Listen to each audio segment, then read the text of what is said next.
តែអ្នកដឹងទេថាដើម្បីឲ្យអាជីវកម្មមួយជោគជ័យទៅបានយើងត្រូវតែមានរបស់សំខាន់ពីរយ៉ាងហើយវាចាំបាច់ត្រូវតែដើរទន្ទឹមគ្នារបស់ពីរយ៉ាងនោះគឺគុណភាពនិងសេវាកម្មសួស្តីអ្នកនរអគ្នា Welcome to my journey How do I start my small business from scratch Part 4 Quality is the key of success ដោយដែលខ្ញុំបាននិយាយក្នុងវីដេអូមុនការចង់ចាប់ផ្ដើមអាជីវកម្មមួយវាមិនពិបាកដូចអ្វីដែលយើងគិតនោះទេប៉ុន្តែអ្វីដែលពិបាកនោះគឺការធ្វើឲ្យអាជីវកម្មមួយនោះលេចចេញជារូបរាង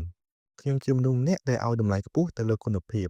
ធម្មតារបស់ដែលមានគុណភាពល្អគឺតែងតែថ្លៃប៉ុន្តែរបស់ដែលថ្លៃមិនប្រកាសថាមានគុណភាពល្អនោះទេដូចនេះខ្ញុំព្យាយាមធ្វើឲ្យអ្វីៗដែលខ្ញុំធ្វើឲ្យមានគុណភាពខ្ពស់បំផុតហើយត្រូវប្រាកដចិត្តថាអតិថិជនទាំងអស់ they are happy with our service and satisfied what they pay for នោះមានន័យថាយើងត្រូវយកចិត្តទុកដាក់លើគ្រប់រឿងទាំងអស់សូម្បីតែរឿងតូចតាច So ខ្ញុំបានជ្រើសរើសយក3 supplier ដែលខ្ញុំទុកចិត្តហើយដើម្បីធ្វើការ test សាកល្បងខ្ញុំបានចំណាយពេលជាច្រើនក្នុងការ testing មួយនេះដើម្បី compare គ្នាហើយជ្រើសរើសយក the best one សំណួរសួរថាតើហេតុអ្វីបានជាយើងសុខចិត្តចំណាយពេលដើម្បី testing ហើយជ្រើសរើសយក the best one ពីព្រោះ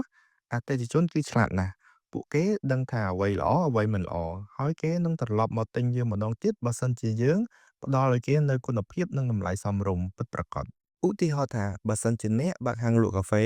នោះមានន័យថាយើងមិនត្រឹមតែលក់កាហ្វេជាមួយនឹងតម្លៃសមរម្យនោះទេគឺយើងត្រូវតែលក់ជាមួយនឹងរសជាតិដ៏ឆ្ងាញ់សេវាល្អនិងបរិយាកាសដ៏ស្រស់ស្អាតនោះហើយគឺជាអ្វីដែលធ្វើឲ្យអ្នកទិញចង់បាន